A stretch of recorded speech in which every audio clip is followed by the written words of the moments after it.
Ooh, snap. Here we go again. I'm, I'm tripping. I just got finished watching. Okay, guys. Hi, welcome back. I just got finished watching episode 3 of season 10 of Big Brother. Uh, Eating chicken and stuff like that. So I'm sorry. I'm being extra right now.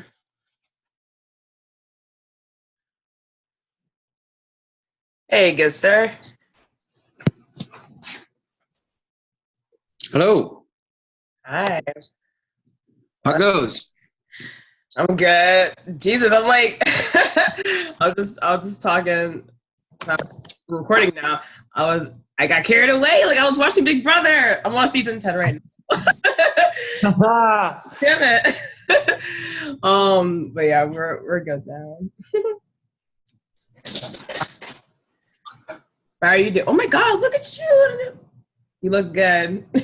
All right. I keep losing my punk. I don't know what's happening. That's all right.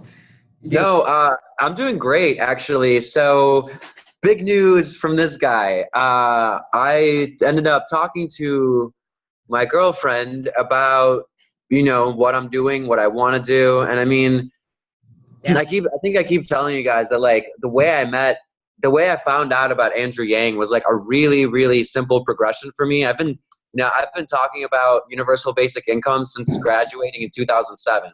I've been talking about our jobs being automated away since the year before I graduated, which was in 2006. And this is high school I'm talking about. And that's because I realized in high school that like the best thing we can do for ourselves is to build a robot that's going to do our jobs, and then we just maintain that robot, and then we can just do whatever. Like our jobs are going to be to maintain the robots. And then I was like, also, yeah, we've been doing so much. We've just been doing so much without thinking, and like productivity and manufacturing and pump it out, pump it out, pump it out. That I was like, man, we just need to like slow down.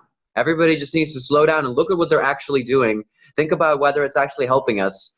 And I've obviously been on the Elon Musk train for so long that this was just like a natural. So when Yang happened, I was like, man, this is what I've been waiting for my entire life. This is what I've been singing about, writing about, talking about. This is what's, I've been just talking my friends' ears off about this forever. And now there's a candidate who's actually allowing me to not just sound like a crazy person, but actually validates all of these things that I've been saying. And there are other people like me that have also been thinking this way, which also is really nice. But so anyway, I talked to my bands and I talked to, everyone, and I'm just like, yeah, I think I gotta kind of hit the campaign trail myself and just go out and just be where we need to be. And so hopefully starting in October, I'm taking the road, I'm taking out the road on the road, going on the road and just promoting, just finding people. It means like going into coffee shops, talking to people on the streets, and just kind of being where the campaign needs me to be. And if that, right now it's Iowa, New Hampshire, it's going to be a little bit of traveling time and expenses, but screw it, it's going to be worth it. And I have the support of my friends, so let's go. I'm joined. Okay. Hey, Rob, I see you. Thank you so much for being here. I think it's your. Oh my God! There you go. What's up, guys? Yeah, can you hear me? Yeah, we got test. Your little. Can you hear me? Sure, like your mic is like not scratching. Okay, just making sure. Yeah. But yeah, are you still in Ireland? I'm in Edinburgh, Scotland. There's like this comedy fair since Tuesday, but I'm tomorrow, and then I'll be back stateside on Saturday. I think me and a buddy, we're going to go to Yosemite Park for National Park in California for a few days. And then after that, I'll be sort of, back to normal and can put my efforts towards this. But I'm going to have a work day probably in the next week before I go to Amsterdam, before I go to Yosemite to kind of like, give some more structure to all this. No, Sergey, that's great. we definitely need. Here's my thing that I want to do too is organize everyone that wants to sort of just travel around for Yang. Can you guys hear me, or is it? We hear you. Hold You're on. probably in like the internet's probably not strong where you are, so like, we can't see you as what like you know your screen is frozen, but we can hear you pretty good. Now, how is it? Okay. So here's the last thing about I want to get everyone that wants to travel for Yang together, right? Okay, now you're like okay. Now you're Here, getting let me go find better internet. Hold on. yeah. You sound like a robot. I know, right? Oh no, they're getting him. I'm a robot. We're automating away our people. Sure. But you know what? I know it's gonna sound a little bit. I am all like give me robotic joints, give me robotic wrists, give me robotic hips, give me robotic knees, and then like ankles, so any kind of ball joints, because those are the first things to de-shear. But any kind of ball joints in the human body, your rotator cuff, your elbow, like give me put the like cyborg me, and then Elon. Like I volunteer, friggin' plug me up to my cell phone, because like people were afraid of cars when they first came out. So like I'm ready. I'm ready to take the next leap and just to go. And I know that I do sound like one of the like, oh no, he doesn't even know what the repercussions of this are gonna be. And it's like, I don't know. We hopefully not genocide. And that's we've pretty much, we're still doing that. So I'm hoping that once we all kind of level up, so to speak, then we'll be able to think a little more clearly and rationally, and we're not just going to think that genociding away populations is the right thing to do. Yes, yeah. You're right. People, it's so funny because when back in the day, like when Back to the Future and like the Jeffersons and all of this like media, they used to love to. Oh, there you are, Rob. Okay, good. They used to love like thinking about the future and like, oh, we can't wait. And now we're here, and they're like, wait, no, I'm scared now. Let's not have this anymore. And it's just like, what the fuck? Like we pretty much already live in the Jetsons. Like we don't have flying cars, but that's fine. But when you think about like, if like. The Roomba is already like your little robotic servant that cleans up after you. I mean, like, and it's not going to, if you want to commission, like a robot being built for you to do stuff, you can do that. You've seen the videos of like robots putting up drywall. The next thing to go is you can actually go and look this up, but they are using like artificial intelligence and self-learning AI. And what they're doing is there's like these robot arms that are plugged into a computer that they get fed information from worldwide chefs, and they watch the videos of chefs doing it and explaining it, and they take every technique into account. And then you'll be able to put these in your restaurants or in your homes, and you will just have a robot chef making all of your meals just like just like a chef would in any kind of restaurant. So like when we're thinking about where the world is going to be or how it's going to be, it's there. It already is there. We just got to make sure that it's like, and of course the biggest concern is that like you don't want it to just be for the rich people and then everyone else gets left behind. And that's what universal basic income is all about. Yeah, no, I mean, like once the minimum wage goes up to $15, you better believe McDonald's and Burger King are just going to automate away. Just I think they said they could have like 2 people run the stores at all times. So. I mean, it's already going to happen, but sounds great. I got to make this quick because I have on my schedule today. I was just going to say, so yeah, I think what I'm going to do is I'm going to work for the Super PAC, which is basically the Yang Gang Super PAC and the Super PAC to end all Super PACs. And what my main thing is going to be is sort of Yang Gang relations. I want to, much like you, Sergey, I'm going to try to travel as much as I can and get a needs assessment of what every Yang Gang chapter needs and try to like at least get as much resources as we can to those Yang Gangs. So I want to sort of devise at least 3 groups of Yang Gangers the Yang Gang Army, the Yang Gang Air Force, and the Navy. So the Army are people are going to be on the ground, in person, all that kind of stuff. The Air Force are going to be people on social media, online, all that stuff. So doing coordinated strikes. And the Navy, Sergey, people maybe are able to just travel around, be remote, and able to sort of support regional events. Like in Iowa, Pang, the guy we met there was like, oh yeah, Yank's coming here after the debates. We're going to need a lot of help. And we wish we could have helped them, but we had to sort of get back to our lives, So maybe the Yang Gang Navy could be people that are able to travel around and support events like this. And like I said, the Air Force can sort of support them in the air, and then on the ground, we can all sort of have this think tank of best practices for local events. I don't think just spamming flyers is a good idea. We want to be a very classy kind of thing. So, but yeah, I think like just all that kind of stuff and organizing the Yang Gang, because I think like we've already done a huge amount of damage, but we could really surprise the entire country what we can do. That's kind of what I'm gonna do when I get back. But you're absolutely right. Like that is the next step. We have to like I would love to basically Navy. That's me, Navy. It's almost like the Marines. Like it's not even the Navy. It's like you have the Marines Corps. They're the front line. They go in and do what needs to be done, assess the situation, get everybody the support that they need, and then keep moving on. And then the Army are like you said, the boots on the ground. They're the local Yang Gangs.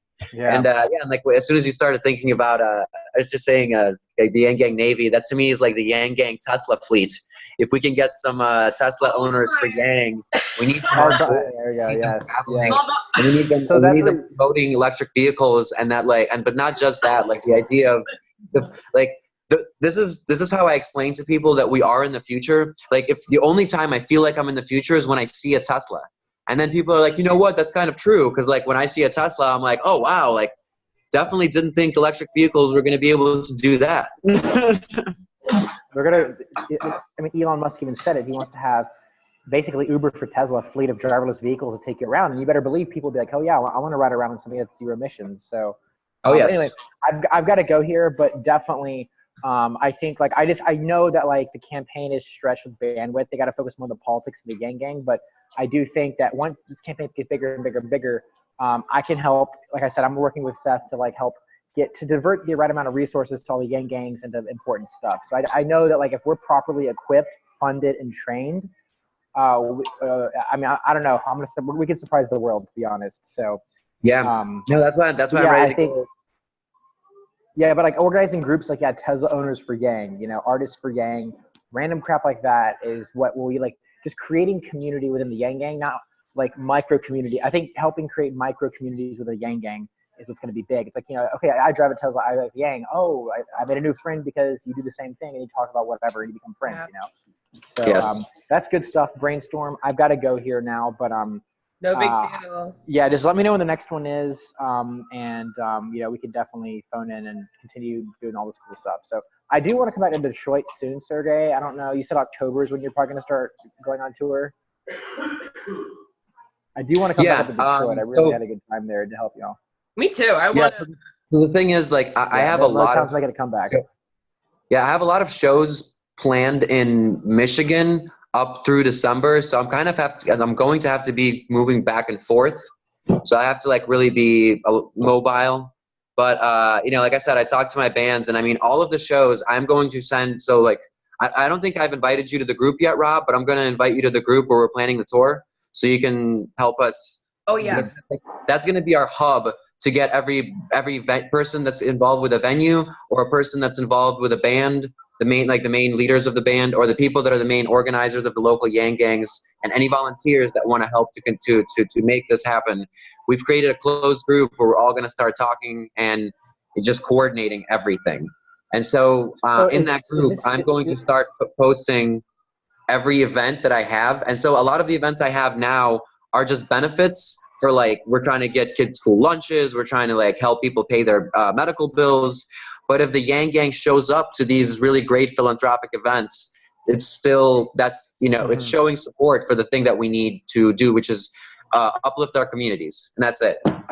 Is this your band, or is this a collective of a bunch of bands?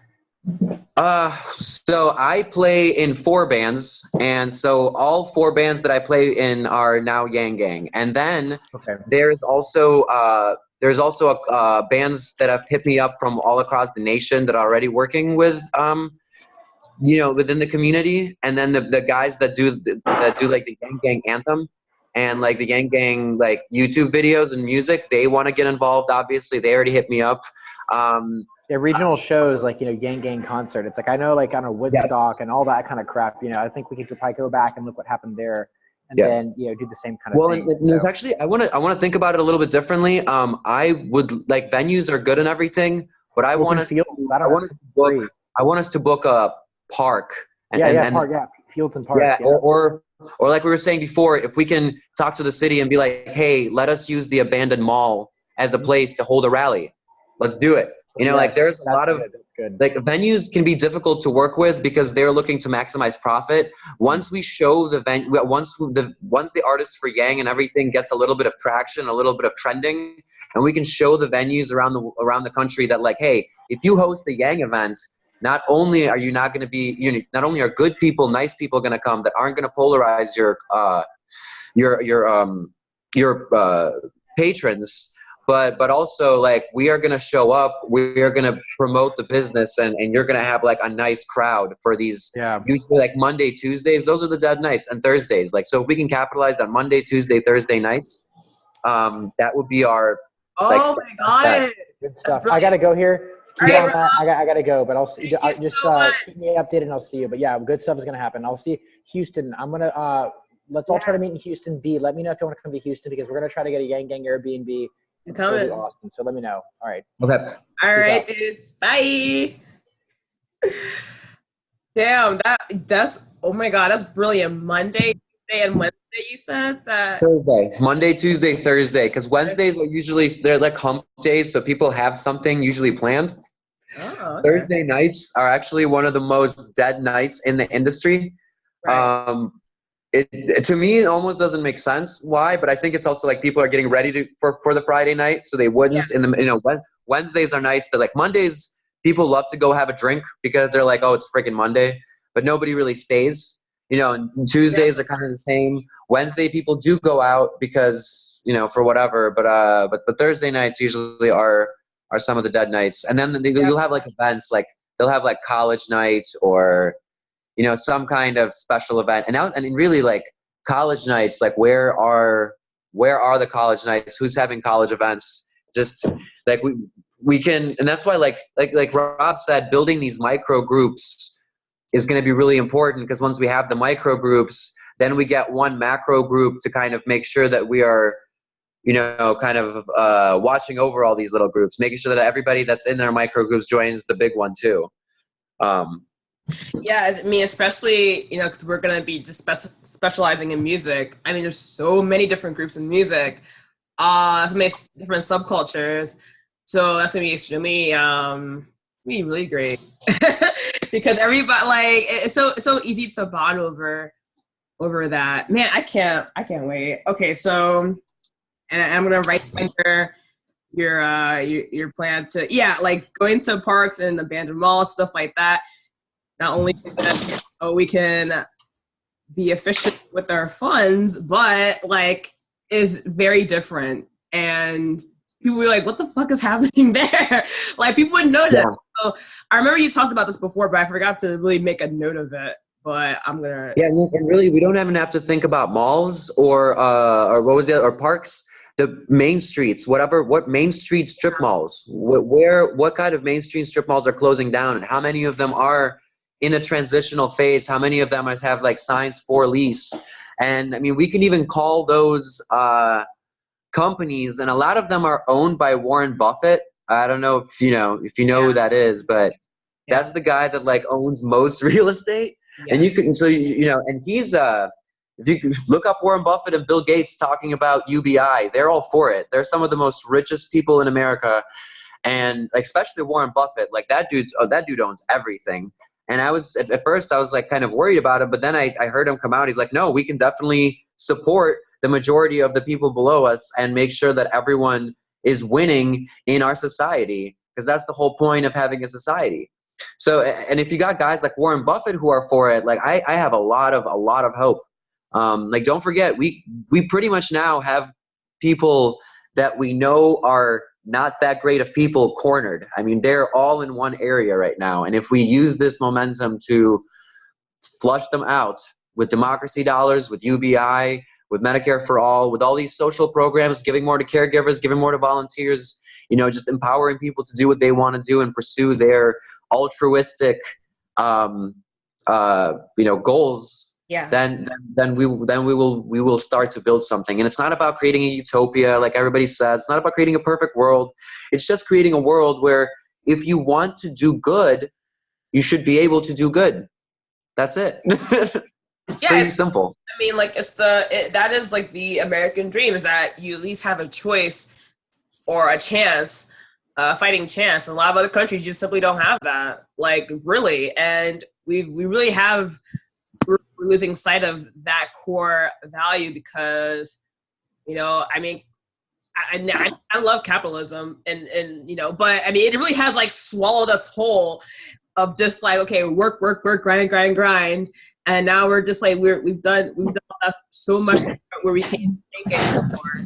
And like, nobody can relax. Nobody can have free time because, oh my God, if I have free time, I'm not doing anything. Like I'm missing out on something or whatever. It's, we're really here, and I think a lot of Yang Gang people know that we're really here to kind of help free people. Hence, like the freedom dividend. It really is like that, like we're trying to help people see beyond the money. Actually, like I know a lot of people think that we're all about, oh my God, yes, just want your paycheck, but like I mean we do, but like it's really more than that. Like that's not what drove. Like I can get money up in other places, like really, if I really wanted to, but. Yeah. I see something that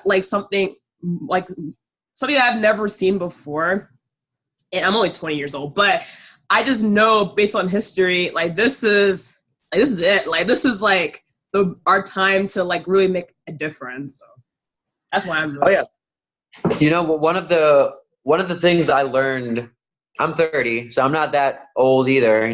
But one of the things I learned is that you have to notice the critical moments in life, because one critical moment was the transition from Bill Clinton to George Bush, and that was a critical moment in life. Then 2001 happened, and that's we all know how the world changed after that. And the next critical moment in life was, I wouldn't even say it's not even so much the first.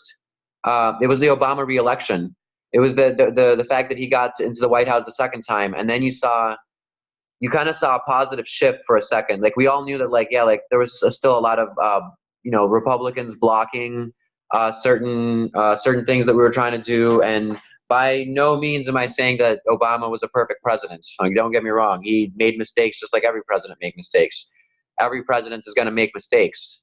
Like, don't you worry. So, but you have to notice the critical moments, and I would say like even the Trump winning wasn't a critical moment. Trump winning was just, I guess it's like Andrew says, he's just a symptom of what's going on, and like I didn't see anybody really change who they were. I just started seeing a lot more people exposing who they are. Really? Yeah, exposing who they are, and that's it. And that's for better and worse. I mean, you saw it on both sides, but now we get to a point where like literally everybody's just yelling at each other, and everybody's polarized. And if you say the wrong thing, everybody's gonna just attack you right away. Yeah. But we need to have conversations. We need to have open conversations. We need to be able to diffuse situations where we're just yelling at each other. We have to ask the question, why are you yelling? Why are we yelling at each other? What is making us so angry? I'm not the one who made these policies, nor am I the one that even went on the news to talk about these policies. I'm not the one who decided that we're gonna, help Israel more instead of Palestine. I'm not the one who decided that, we're gonna put a tariff on China. I'm not the one who decided not to impeach Trump. I'm not the one that decided to go out and call him racist. This wasn't me. It wasn't us. It was the media and the politicians, and they're trying to get us all aroused. And yeah, we need to start focusing on issues that are difficult, the conversations that are difficult to have. but we shouldn't yell at each other about it. We should sit down and be like, hey, this is a really difficult conversation and we need to have it. And number one is like, are we ready to have it? You know, ask the right questions. Are you ready to have a conversation like this? And if people say no, then you say, okay, maybe we're just like, we'll try this another time. And then you try another topic. Are you ready? Like if you're not ready to talk about abortion yet, which is a really difficult conversation to have, then are you ready to talk about nuclear disarmament? If you're not talking about if we can't talk about nuclear disarmament in a safe way, can we talk about what can we talk about that's safe? What can we talk about where we're not going to yell? Where can we find common ground? And usually it's like, do you want people to be able to succeed? And usually people are like, yes. Do you wish the best for people? Yes, I do. Okay, and we might have different ideas of how that can happen, but all in all, we should all want the best for people. And of course, there is an outlier. You know, there's that small fringe group who actually wants to kill people and to hurt people and to see the world go to hell. And they want the people they think are the best people to be on top, and the people who are not the best people to be subservient. But that's a small population. And any other person that's saying a similar thing doesn't even understand what they're talking about. They usually didn't think it through. They're just kind of getting on the bandwagon of like, oh, we're just gonna yell and be loud now. We're the yelling people, and the louder we yell, the more of us, the more people are gonna think that this is the truth. And we just need to find a way to like compromise. It is the base and the foundation of a real democratic society. There's nothing more democratic than compromising. You made me realize like I kind of got sad for a moment because like this is why you made me realize why I like hate watching the debates. Other than Yang, I love watching Yang, but you made me realize what really ticks me off the most is that literally I think in every one they start off the conversation talking about Medicare, and that's like the most controversial topic to like probably that we have right now. Like literally, like I know it's the most controversial because I come to work and like I get people like random like customers will say, oh, like they don't know who I am or like what my political affiliations are. Like these older, I got this older gentleman, and I think he was like kind-hearted in spirit, but he was like, these Democrats, man, they're trying to ruin us with this healthcare. Like this is gonna like they're trying to like increase like the nation's debt or something. I'm like literally I did not talk about politics at all with him, but he just like said this. I'm like, okay, I guess people are really concerned about, this issue. And the fact that the debates will just go ahead and talk about this, like the first thing, just shows that like, okay, they just want those views. They want people to be tuned in like, ooh, I can't wait until, people start, like writing about this because like, who's going to come on top? Nobody is going to come out on top because, it's such a complex, nuanced conversation that a debate can't even handle, especially in the format these people are in. Oh yeah. It pisses me off. It's like, can we just start like small and then can we just talk about something that's like a little more easier? Like, what do we agree on? Like, actually, like, can we start with something that we kind of can agree on first and then build up from there? That's a fantastic point that I never thought about. Yeah, and you know what? And like when you think about it, what do we all agree on? We agree on the fact that we are in the future. We are in a future that we have all been talking about. Self-driving cars, artificial intelligence, automation of our jobs, and this idea now that we have the ability to become a multi-planet species. We have that ability. Mm-hmm. And there's nothing wrong with the people that are like, but I want to stay on Earth. Like, good. I think you should. I think we should have people that tend to Earth, and I think we should have people that want to, expand out. It's just like when we founded America.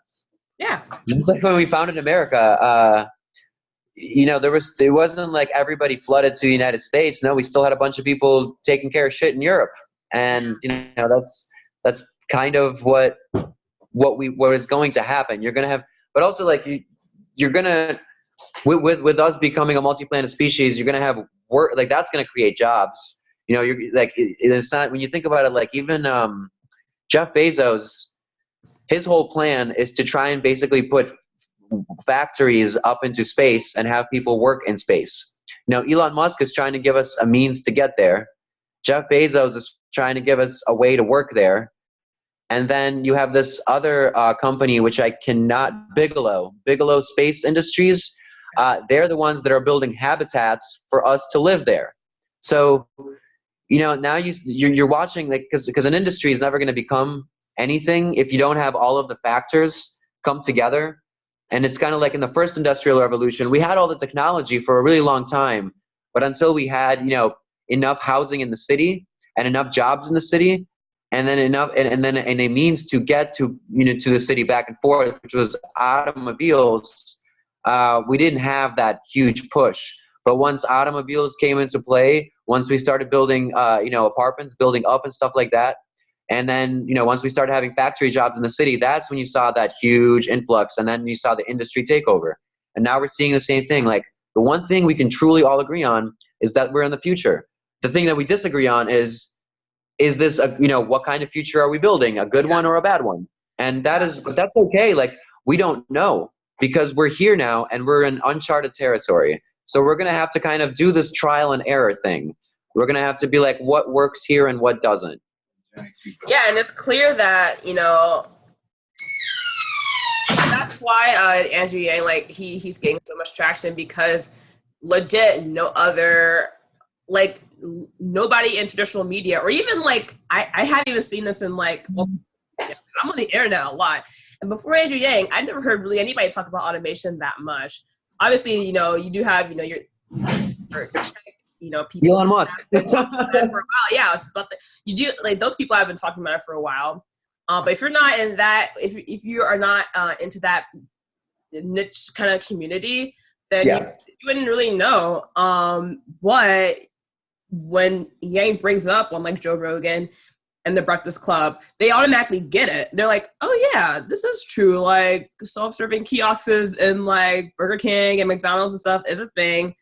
I mean, our retail stores are closing as we speak. Like, I work in a shopping center that, like, already, like, well, I mean, like, Radio Shack been closed, but like, Payless closed like 2 months ago, and then we have, like, another shopping center, like, clothing store right next to us is about to close right now too. It's called the Avenue,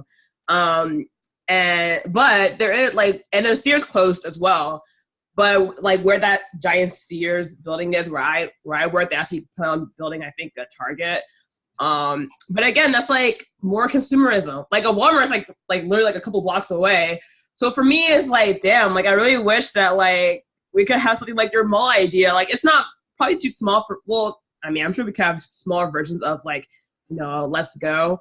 But I do wish it wasn't just more consume, buy, you know, like, it's just annoying. But anyway, so yeah, automation. I mean, and then like, it's also clear that some people don't know. Like, some people, that's why, like, Trump has got so much support, because a lot of people are still nostalgic over the past. Like, make America great again. Like, and I get it. Like, people they do miss, like, the old days, you know. Like, I get it. But so that's why, like, a lot of people are still kind of in that, like, phase of denial. That's why a lot of, you know, like, I don't know, like, truck drivers or whatever, they're like, oh no, like, a truck can't, like, take my, or a computer can't take my job away or something like that. They're starting to realize it now, but there's still a lot of them that don't know. So I think talking about that on the debates way more would be much better, but they won't, because they want to ignore Yang, so they're, like, blackballing him. Of course. Yeah. Well, that's why I was talking about. That's why we got to go on the ground. That's why we got to go. Exactly. Like, all of us. And hey, like, if you're watching it, stronger, you know, like, they're making us literally stronger by, like, ignoring him. Like, I love this shit. Like, come, like, bring it. Yeah, no, like, and if you're Yang Gang and you're watching this, think about this. There are over 200,000 people that decided that they're going to donate to this campaign. You know, there are 700,000 people that like him on Twitter, and how many thousands of people reopened their Twitter accounts or opened up new Twitter accounts just so they can follow Yang. Like there's, so many people are like, I'm back on Twitter for Yang. I created this Twitter for Yang. And like, so, and then think about your friends feed. Like I don't have that many, followers or anything on Twitter, but the followers that I have are all Yang. And like, we already are our own entity, man. So like, if we just go, we're going to be able to create our businesses. We are a new venture for America almost. Like we have the means, we have the people, we have the workforce. The Yang Gang is like its own country right now. And like if you can measure our GDP, like if you want to see the GDP of the Yang Gang, you're going to see it. And I mean, we're not that rich, but it doesn't matter. Like we have our own, we can create our own economy. We can create our own companies now. So, that's why I'm not afraid to say, hey, I'm going to quit my job and I'm going to move forward, because when the smoke clears and when all of this is said and done, like those people that are in the Yang Gang aren't going to disappear. They're not going to go away. They're not going to be like, well, the campaign is over now, so I'm just gonna pretend nothing. No, like we're making friends, but we're also making partnerships. We're building communities. We're coming together under something that we believe is good for the future. We are going to be the next, and again, when you think about how old we are, that age group of 25. I know you're 20, but I'm just thinking about the age group of like 25 to 45. And that is the age, like, the 25 to 45-year-olds that existed 20 years ago, they created the world we have now. And then 20 years before that, those people voted on and created the policies that we had then. Well, now it's us. Now the 25 to 45-year-olds are us. And it is time for us to get the policies passed that we want. It's time for us to vote in the people that we want. And instead of listening to, the 20-year-old who's been brainwashed by watching Fox the whole time, or the 60-year-old who wants things, or a 70-year-old who wants things to be like they were in the 80s and the 50s, which there were some good times, but like, don't just remember there was a reason why the Dead Kennedys and punk and metal became such a big influence on us in the 80s, is because we finally started seeing all the negatives of what was happening. Counterculture became a true thing. And then counterculture came into the mainstream. And that's why we had pop punk.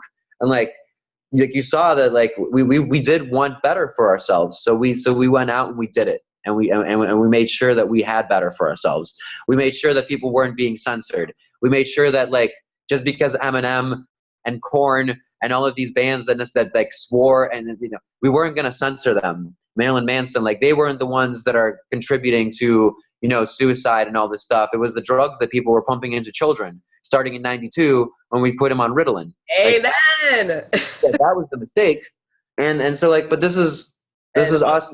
And we have to recognize that, like, we don't have to, we have to make the younger and the older generation listen to us now, because we have gone to school and we have learned and we have been in the workforce and we have seen what it's like. We've been on the ground. We've been, we've talked to the elderly. We've talked to the young. We've talked to our bosses and our coworkers and all of these different industries. We know what makes people tick and we know what people want. We have to now present our case, and our best foot forward is Andrew Yang. That's why he's getting the people that he is. We're realizing that he is the best foot forward that we have right now for making the world understand that, like, we still got it, that we're still on the cutting edge of leadership and innovation and technology, but also spirituality and religion. I mean, all of those things are tied, because, like, we're non-polarizing. We're not against anybody's point of views. We just want people to talk to one another. We just want people to start acknowledging each other's existence and not pretending like these other things don't exist. Yeah, I mean, we really are about solving problems. Like, and there are times where spirituality can solve a problem. There's a time when, like, math and science can solve a problem. Like, there's a place for all of it. There's a place where religion can solve problems. Even though I'm an atheist, like, I do recognize that there are plenty of people that you know, they may not want to call themselves religious, but they're in some sort of like thing that can help, that do want to help people, that genuinely like want to help the homeless, and they want to help children, or they want to like do all these things that are really are essential to like life, you know. So yeah, I'm all for it. I just, we have some, yeah, like I said, like you know, I'm glad that like Robb is like working with Seth, and I'm glad that we're gonna be doing, so it seems like we're gonna be doing like the music, and then he's gonna be doing like the marketing stuff, which is totally fine. I'm not sure, like I hope that Marc comes. If Marc doesn't come, then that's fine. But I really want him to come in here, because I do want to talk about like loneliness, how he said, you want to talk about that, and like how that's a big part of like our mental health, and then our health in general, and then our politics. Like it does go back to that, but you know, we can get into that right now if I guess you want. Yeah, no, and I mean, it's not a bad segue, because like all of the technology that we have is leading us to be more and more inside the house, watching Netflix, talking through social media or texting. We were talking about everybody's afraid to call each other nowadays. Well, and half of that is because you don't know if it's a robot calling you or not. Yeah. And then, you know, and then us living in the echo chambers that we do live in, instead of going out and meeting with people, it becomes even more lonely, because then you wonder, like, where is everybody else? And you think that everyone else is against you, when it's like, no, we're just putting ourselves into these chat rooms where, you know, it's the moderator of the chat room that's pushing the narrative, and you just decided to just watch. And now people are attacking you because you decided to see what was going on in the chat room. And that's like, it's, you know, it's the people who are blowing the whistles. You know, it's the people who are blowing the dog whistles. Those are the people we need to be angry at. So if you want to be angry at someone, be angry at the Fox News or the MSNBC News or the CBS, ABC, NPR. Be mad at the people who are trying to polarize us and not make us come together. We can talk about divisive subjects, or we can talk about non-divisive subjects. But anyway, so then that leads to you feeling like people are against you, and then you're just gonna stay shut in. And that's gonna lead to more loneliness. It's downward spiral. Yeah, and then, you know, I keep bringing up, like, man, there's like, so Isaac Asimov, he was an author. He was a science fiction author. He wrote things like I, Robot. That would be the thing that most people will know him for. And but he also had this one really great short story where people stopped communicating personally, and everybody only communicated basically through telechat. And, you know, it created a new kind of loneliness. And then, you know, the whole premise was that, like, somebody gets murdered, and it was really like, how can somebody get murdered if, you know, we don't see each other anymore? Ooh. So, you know, it's a really interesting book, and I really like. I can't think of it at the top of my head, but if you look up Isaac, I mean, anything, look up any book by Isaac Asimov, and you'll be like, wow, we are in that future, man. Like, this was the sci-fi of the past. But like Isaac Asimov, he was like the Elon Musk of his time. Like he didn't, you know, he wasn't an engineer, like, and making stuff, because he was an author, but he had a background in science, in technology. Like, he knew what he was writing about. And so when he was writing about the world going towards a certain place, he knew it was coming from, you know, it was coming from a real from like real facts and figures, not just from like, oh, I'm pulling this out of my butt. But hello, Marc, how's it going? I just woke up. Yeah, you made. Listen, like, fragmented sleep. I love it. It's okay. Did you have a good Saturday night? Yeah, it was something. But loneliness is the chat topic today, huh? Yeah, we literally just started talking about it before Robb came in here for a minute. We talked about, like, you know, the super PAC and stuff, and now we're like, literally just got into this. Sergey mentioned this guy, author named Isaac Asimov, I think that's his last name. And Explain that to Mark again, because like I kind of look at it to be like a movie or something. This book that you mentioned, but Trying to give me some director ideas. I'm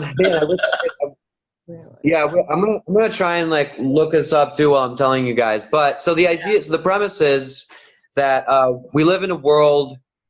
This was written in like the 50s too, so So the idea is that we now live in a world where people don't communicate with each other. They don't see each other anymore, personally. Everything is like via telecommunication and like holograms, basically.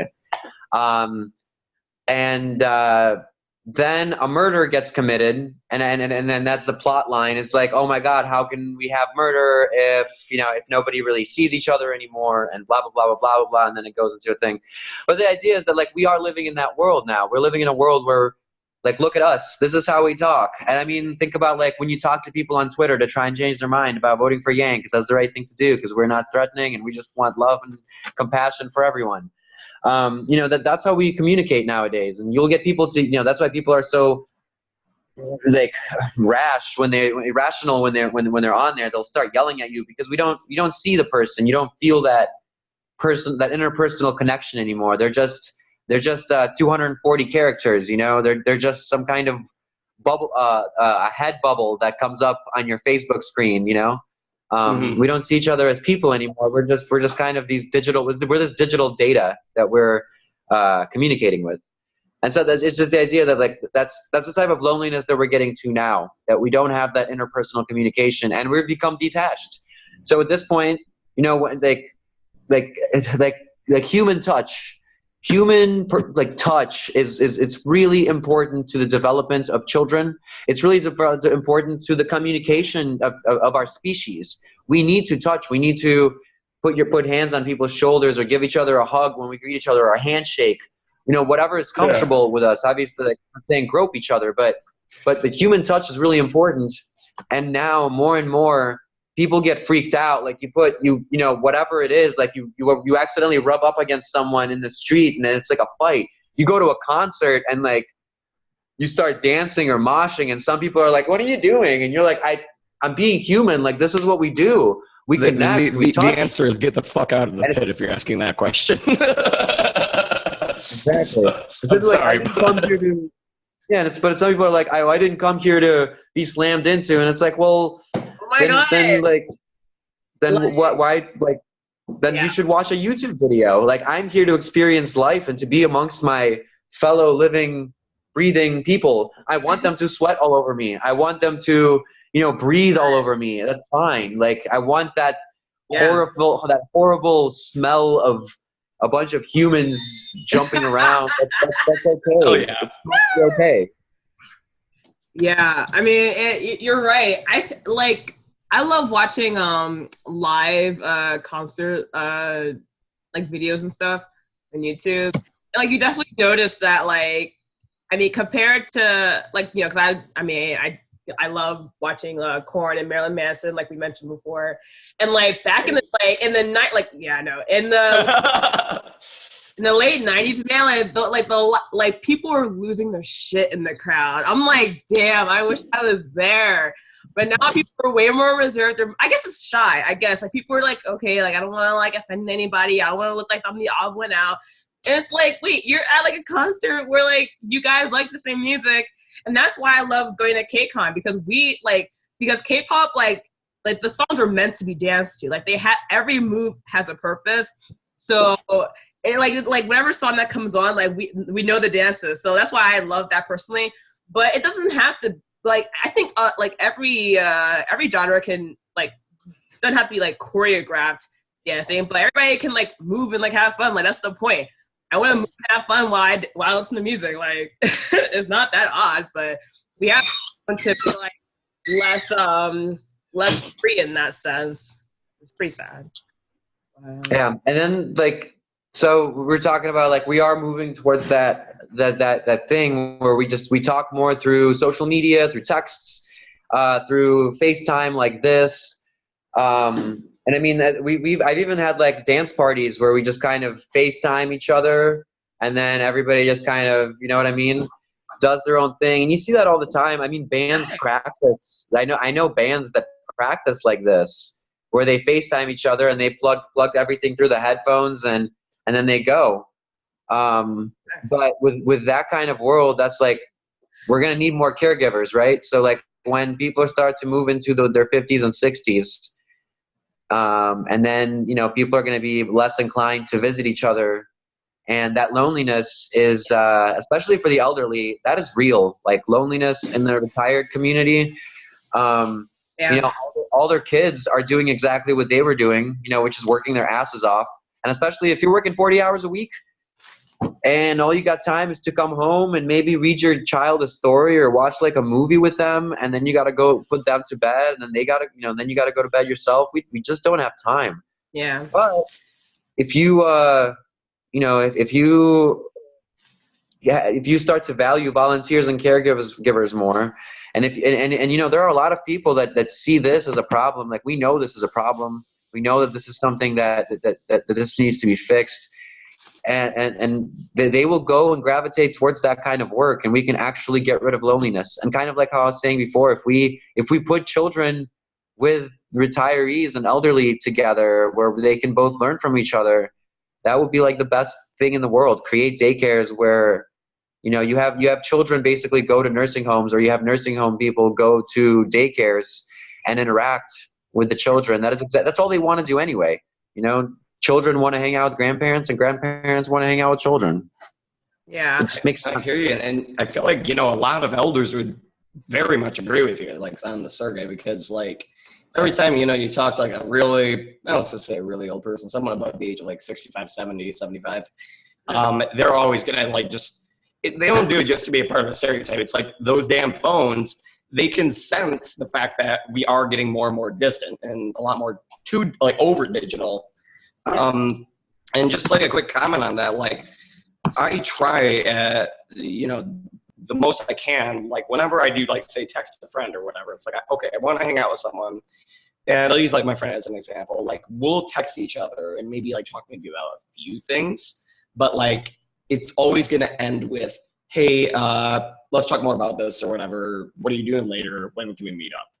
And I think that's like what a lot of people just aren't doing now. And they're just like having everything they want to say on these text messages. And they don't really again, yeah, it's nowhere near the same as seeing someone in person, human contact. I mean, Christ, it's so odd. And that's again, I mean, I'll talk day in and day out about my hometown, but that's why I had to move out, is that even when we were all like less than a mile away from each other, we all had cars, hanging out, you know, in person was like a monthly thing. And it's like, what?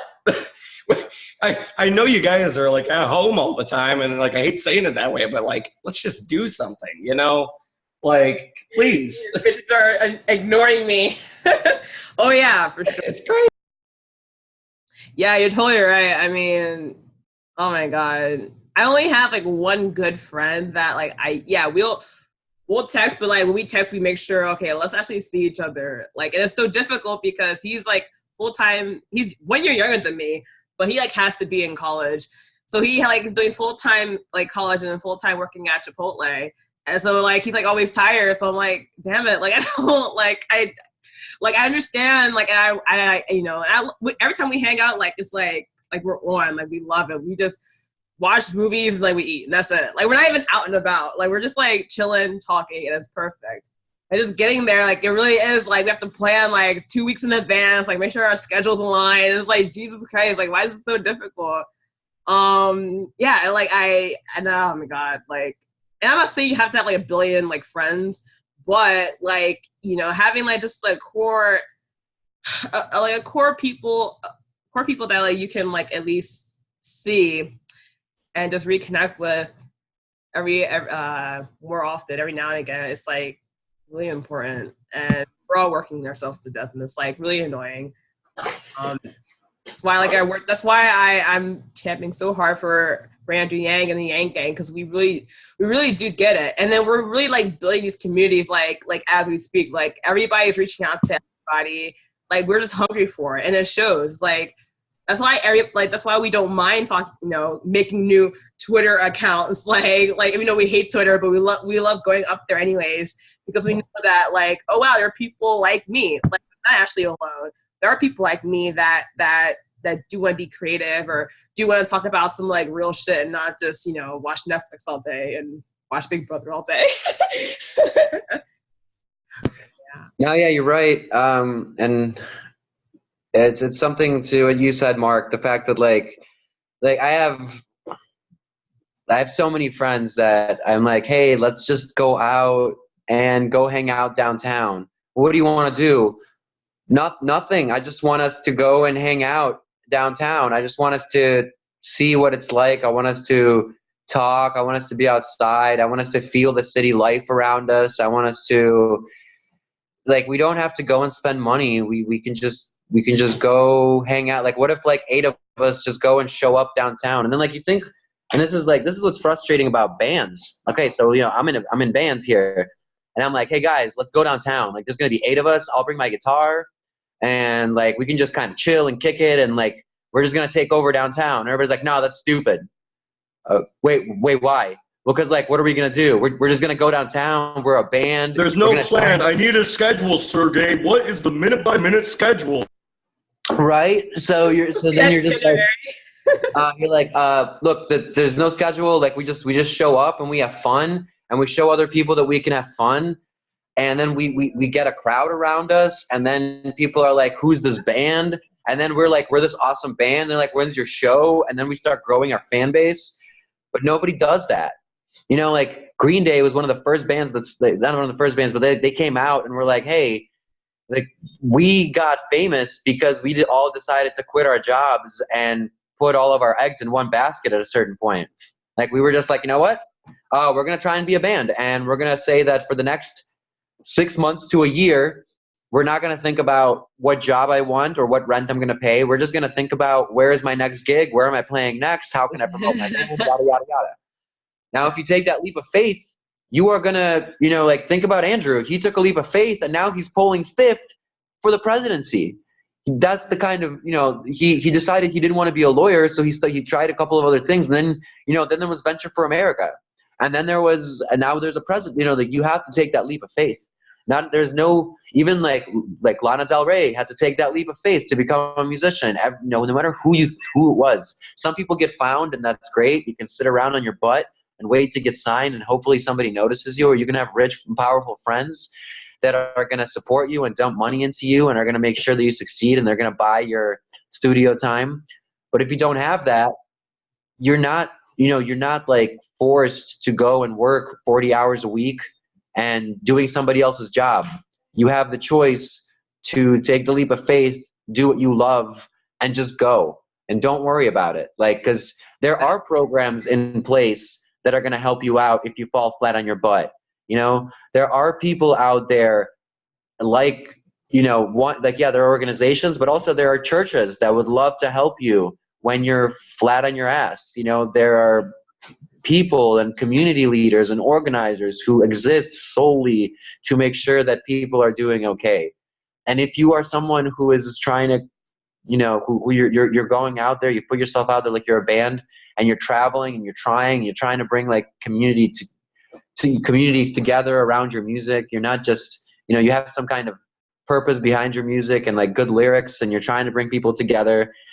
That's going to resonate to a community regardless of what kind of music you play. I mean, sometimes like I play Blood Brothers covers, and I don't know if you guys have ever heard of the Blood Brothers, but like they are a hardcore band. But then I walk down the street in my acoustic guitar playing Blood Brothers covers, and I get people to, you know, like, hey, what's that music that you're playing? Let me hear it again. And then they start videotaping you, and like it's all about how you present yourself. Like, yeah, if I present myself as like this angry person that keeps yelling at people, it's one thing. But if I present myself as just someone who's walking around trying to play music for other people's enjoyment, then they're going to be into it. Like you just have to put yourself out there, and you have to give yourself some kind of aura of, hey, like I'm doing this for you. I'm not doing this for me.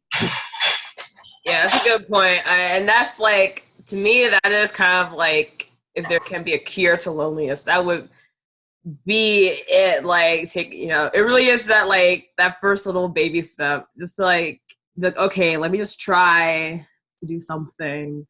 And it could be small. Like, it really doesn't have to be like a okay, well, for me and Sergey are like really extreme. I think Marc is too. We're really extreme. Like I'm ready to freaking quit my job like right now, but I'm gonna wait for a month. But like in a month, like it's like I'm done. Like I'm gonna go probably to like Detroit with you guys, and then like kick it, talk to be on this tour, and then well, first of all, I'm gonna go to Houston, and we're gonna like kick it there. But like my mission is to like go on this tour, talk to people. Like I'm more of like the Air Force that Robb talked about. Like Robb had this brilliant, like Marc, he had this brilliant like way of describing the yanking as like we have like our Army / Marine Corps people that are like on the ground going to like parks talking to people, or just going to like their shopping center and talking to people at Yang. And then we have like the Navy, like people that are like kind of like very more fluent, maybe people that like are like have like Yang mobiles that have like stickers of like Yang stuff on their car, and they're like going around, like people see Yang stuff there. And then we have our Air Force as people that are like on social media and like like the more my phone and the and the more like advanced like way of connecting to people. And I kind of like be a little bit of everything, but genuinely like I don't know, like I just love talking to people, and I love being creative too. Like I love, like I talked to you, Sergey, but I love dancing. Like I made dance covers. I like to sing too. Like I don't know, I'm just testing out the waters, but I know for certain that I do not, like I'm ready for my job to be automated. Like I actually want it. Like let's go. Like let's get the jobs that we don't want anyways, and then we can go ahead and do the stuff that we actually want to do. Like it's really that simple. So, ready? No, like definitely. I hear you. I didn't know Detroit had an Air Force, but today I learned something new.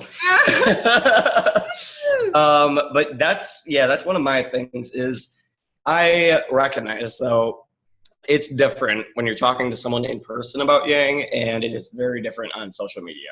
Social media, you are going to get every weak argument in the book. You're going to get any knee-jerk, anything, and all you got to do, really, we are the most friendly and loving Air Force. We carpet bomb with flowers and shit like that and like heart emojis.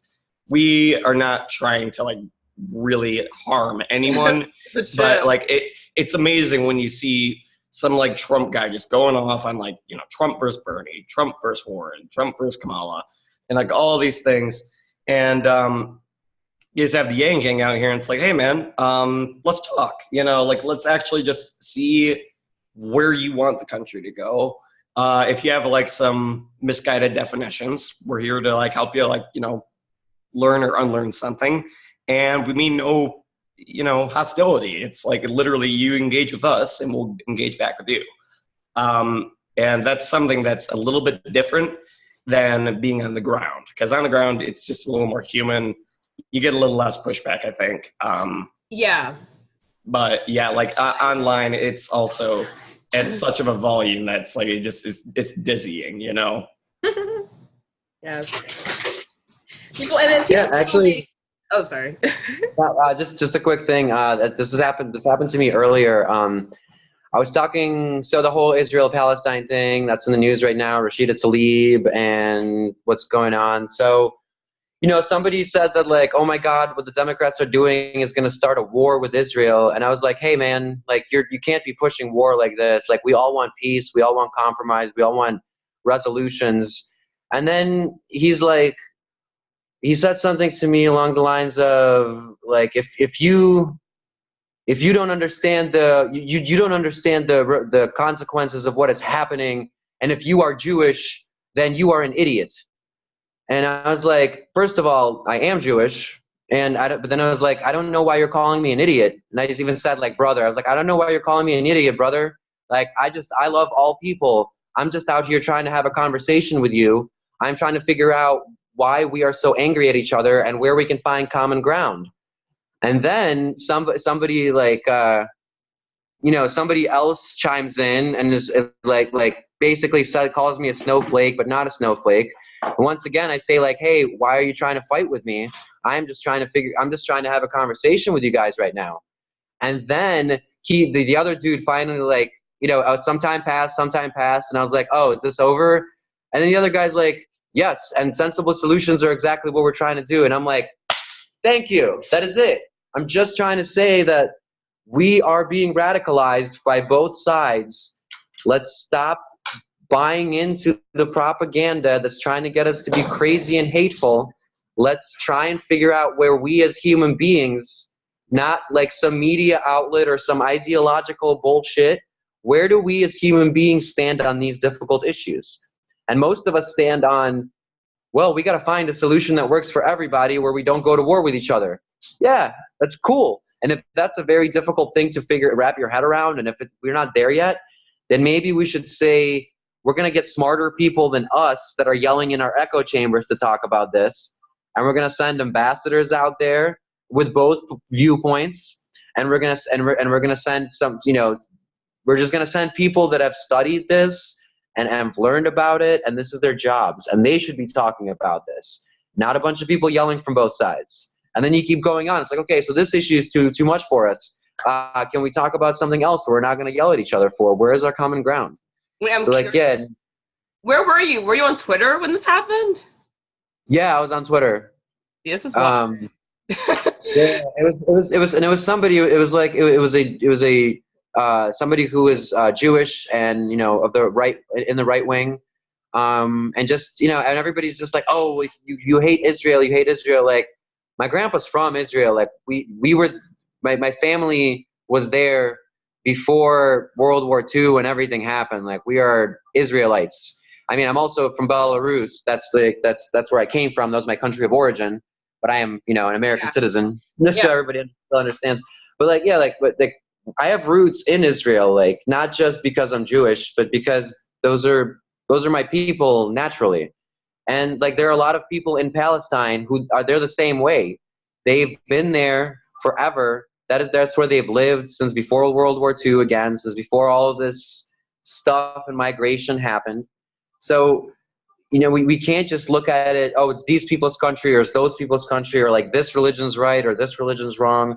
And there's just human beings trying to figure out how they can live amongst each other without, missiles being shot from both directions. It's not like Israel hasn't bombed the shit out of Palestine before. It's not like Palestine hasn't bombed the shit out of Israel. Like, terrible people on both sides doing terrible things. This isn't good people on both sides. This is actually bad people on both sides, making it more difficult for regular human beings to get along. And what do? They keep pushing the hatred. They keep pushing the division. They keep dehumanizing each other. Like, if you're a Palestinian, you're subhuman. If you're an Israelite, you're subhuman. That's not how we should talk. It's not right.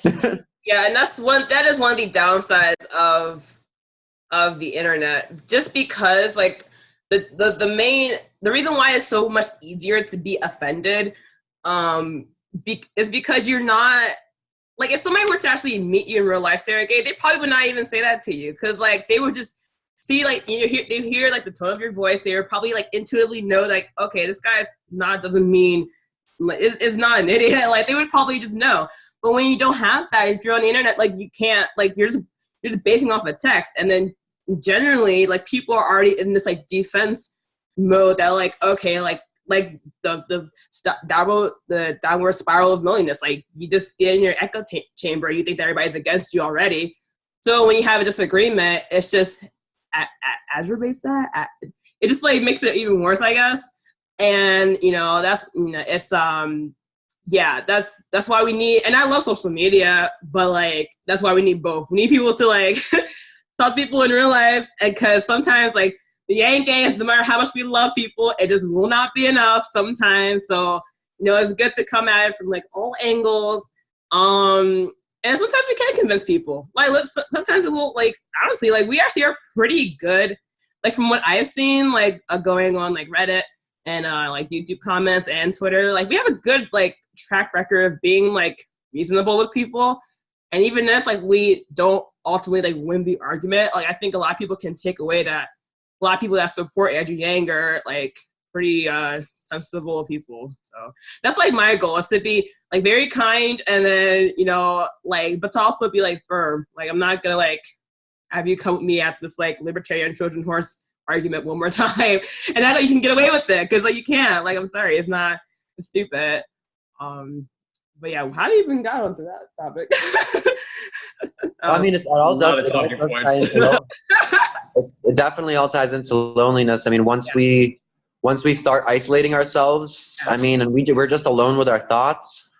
And like you say that you're alone with your thoughts, but you're not, because you're still reading stuff on social media. You're still watching news, which is influencing how you think. I mean, it's not brainwashing, but it is influencing our minds. You know, the idea is that like it's having an effect on how we're going to treat each other. And the next time somebody says a trigger word, it's going to trigger us into feeling a certain way, because that's like we're being conditioned to say that like, oh, if somebody says socialism, then they are automatically a bad person, or you know. They say white nationalists, then like they're on the defense. If they're saying racist, sexist, they're on the defense. Like, they know, like, you know, it's the same. And like I got, you know, like, and like I'm not making a case for these people. I'm just saying like there are a lot of people who are racist, bigots, or whatever, and they're oh, we got pups in the we have a puppy. Oh my god. Yeah, so you know there are a lot of people like that you know every day they try to be better people. They really do. They just grew up in households that didn't. Yeah, they grew up in households that didn't let them. You know, they. wait, hold up. Okay, that's spaces and echo chambers that won't allow them to grow, but they're still trying to be good people. I totally got you. This reminds me of something. I got this a couple of times in the comment section that Sergey, before he cut his hair, he looked like Shaggy from like Scooby-Doo, and like the dog reminded me, because you had on that green shirt that one time, and people were like, what the fuck is Shaggy talking about? I'm like, oh my god. I am done. Get me out of here. So, like, if you get that movie opportunity at some point, you should probably take that. So, I'm saying. Anyways, right? The dog reminded me of that.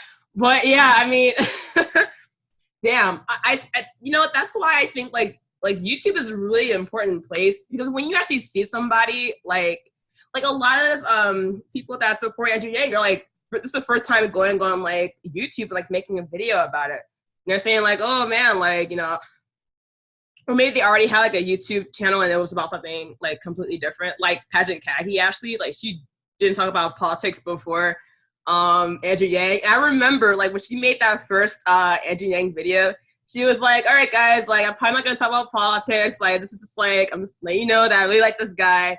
And like now like she just makes like everything Andrew Yang, and like I'm like, yep, you're in now. There's no looking you back out again.